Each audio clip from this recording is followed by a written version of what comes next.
From the studios of KPCW in Park City, this is Cool Science Radio. Science and technology that's accessible and entertaining. If we can understand it, you can understand it. I'm Lynn Ware Peak. And I'm John Wells.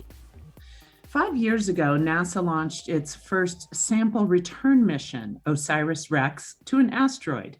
Now it's time for the spacecraft and its valuable payload to start its return back to Earth. To tell us more about this exciting endeavor, we are joined by Dr. Jason Dworkin.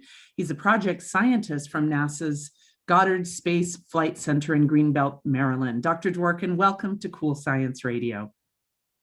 Thank you for having me. Let's start with something so basic. What is an asteroid? What is Bennu? So Bennu is an ancient piece of rock left over from the formation of the solar system. It's a small asteroid, 500 yards wide or so. And these leftover pieces tell us how the solar system was formed, how planets formed, perhaps how life got going. Okay. How fast is its trajectory? At what speed is it traveling? So Bennu is in orbit around the sun, just like the Earth is, and it travels about the same speed on around the sun as Earth does, just a little bit slower. It's a slightly larger orbit. And so to leave Bennu and get to Earth, the spacecraft does a burn today of about 600 miles per hour acceleration. And then that sends it on a trajectory around the sun twice to then intersect the Earth in September 24th, 2023. The sample return capsule is ejected and lands just outside of Dugway, Utah, at the Utah Test and Training Range, to be collected and sent to NASA Johnson Space Center in Houston for worldwide distribution. Well, that's very exciting. How big is the payload as far as how much sample do you have, and what would be an ideal situation for you as far as when you start analyzing and evaluating these samples coming back? What would most excite you? So we collected so much sample that the sample canister sample collection device called TagSam was literally overflowing, and that meant that we couldn't measure it in space without risking losing more sample. So we don't know the full amount, but it's certainly more than 60 grams that we require, maybe a pound or two. We won't know until we get it back to Earth and actually weigh it on a scale in a laboratory. I'm hoping to see the same sorts of rocks that we saw from orbit on Bennu, and it has rich organic compounds for me to study in my laboratory to ask questions about primitive reactions in the solar system that could have led to life on Earth or maybe even Mars. It's just so fascinating that these types of missions are taking place without most of us knowing about it. Talk about how OSIRIS-REx, it's my understanding that it stayed about 3 kilometers off Bennu and then went in for the sample, went in for the kill. Talk about when that contact was made, how it happened. Oh, that was very exciting. It was very exciting and very stressful. Bennu turned out to be a lot rockier than we anticipated. We had something called thermal inertia data, which is how quickly and slowly a surface warms up and cools down. Picture like a sandy desert versus a hot pavement. The desert sand warms up and cools down much faster than the rocks do. And so we had this data, and the data was right, but our interpretation was wrong. Turns out that Bennu was very, very rocky, but also very, very soft. And so on October 20th, when we went to depart orbit and then touched the surface of the asteroid in this very small spot, size of a few parking spaces, the collector head, like an old air filter from the end of a long pogo stick, sank into the surface by several feet. That was a surprise. That also meant it was really good for collecting sample, which is, of course, I'm a sample scientist. That's what I want. Lots and lots of sample to analyze.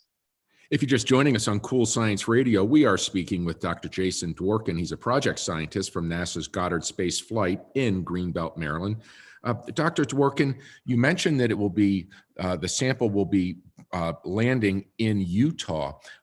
Is that something that we can experience? Is that something that we can watch or go to when it enters the atmosphere and makes its final landing? Sort of. We're still working out some of the details because it's landing in the Utah Test and Training Range, which is restricted area. And we land there because it has amazing radar coverage and restricted airspace for safety of everyone around and of the sample. However, it will be streaking overhead. Certainly, you'll be able to see it from California and Utah. I'm sure with binoculars you could spot it descending in the morning hours before 9 a.m. or so on September 24th, 2023. I'm sure that we still have some time to work out the details. I'm sure that there'll be some viewing abilities, outside of the base. We'll work that out, and it's great that people are excited to see it. I'm curious, Dr. Dworkin, with so much going on in our night sky, especially over the last week that we've been able to view, like SpaceX's satellites moving. I was camping over the weekend and I saw them moving in a straight line over the northwest sky, which was just phenomenal. And then the Chinese spacecraft that sort of broke up and ended up landing in the Indian Ocean. Either I saw that or I saw some crazy shooting star that I've never experienced before. These things, I think, connect us to space. However, I know that there are plenty of people out there who feel like this is cluttering up the sky. I was just wondering what your thoughts are. When we're able to see Bennu come down in 2023 on that September 24th, it might be something that connects us and makes us interested in what's going on with space exploration. What do you think? I certainly hope so. In this case, the spacecraft, the Star Trek, will be diverting away from Earth, going into orbit around the sun. So there's no space debris in this case, and the sample return canister will land on the ground, leaving nothing behind in space. However, the part that I think is most exciting to me and hopefully to your viewers is that 75% of our copious sample was archived for the future, so that your viewers, children, grandchildren, people not yet born can come up with new techniques, new ideas, and investigate the sample themselves. This is a gift to the whole world that could last decades of analysis and scientific breakthroughs I can't even imagine. Dr. Dworkin, recently, I don't know if it was a couple of days ago or maybe a week ago, OSIRIS-REx did one last flyover of the sample site. Why did that occur? So when we collected the sample in October, the most important part is making sure that the sample is safe to bring it back to Earth. We did checkouts of the spacecraft. It turns out the spacecraft was in really good shape. We were afraid there'd be dust on the solar arrays or in the star tractors or something that might make it might cripple the spacecraft. Well, it turns out the spacecraft is in great shape. We had some time before our departure, so we were able to go back and do one last flyover of the sampling site, look at the before and after. And one, it's cool, but more importantly, that gives us a lot of information about the physics of the surface. I mentioned that the surface was a lot more compliant, a lot softer than we expected. So by looking at the before and after pictures, we get a much better idea about what changed. So, for example, one boulder, a 3 foot long, 1 ton boulder, was thrown 20, 30 feet. Did not expect that to happen. And so this makes the sample more valuable by understanding where it came from, and enriches more understanding about how this and other small asteroids behave. Dr. Dworkin, I'm wondering what you hope to find in that sample. What would be in your sort of wildest dreams that you find in that sample? So my research is on origin of life chemistry. The types of materials that led to life on Earth or elsewhere, what was in the toolbox of the solar system. And so looking at things like amino acids, for example, their left and right-handedness, to see if there's excesses of one or another, as we've seen in some meteorites. But in this case, the sample will be under great contamination control, because we know the full chain of evidence from before the spacecraft was designed to actually landing in Utah and being transported to Houston and to scientists around the world. So we can really understand what is true of the sample and what is terrestrial contamination. So we can back that out and understand the sorts of chemistry that is important for life.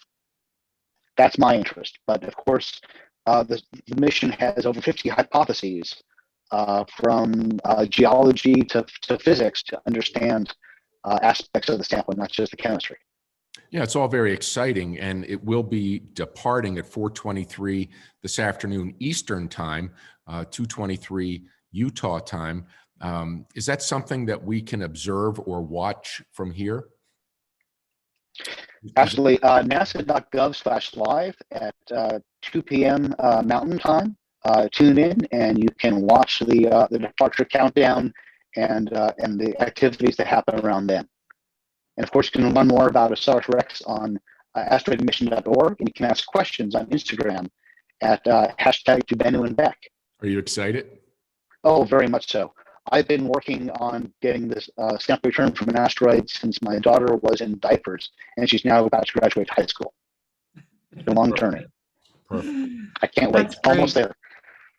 That's, I have to say before we let you go, Dr. Dworkin, that's one of my favorite things that NASA does, taking questions from the community of observers and those interested in what NASA does. And so many of those questions come from school kids. And I love the way that you read them on air and then answer them. It's just such a great thing. So really pleased that you could join us. Dr. Jason Dworkin is a project scientist from NASA's Goddard Space Flight Center in Greenbelt, Maryland, speaking about OSIRIS-REx that makes its journey back to Earth beginning on May 10th.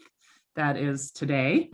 And thank you so much for joining us on Cool Science Radio. Thanks for tuning in to Cool Science Radio. If you enjoyed this episode, please rate us, give us a 5, and leave us a comment. Take us along on your next adventure to the moon. If you have any story ideas, please let us know at coolscienceradio@kpcw.org. Thanks for listening, and hey, tune in next week.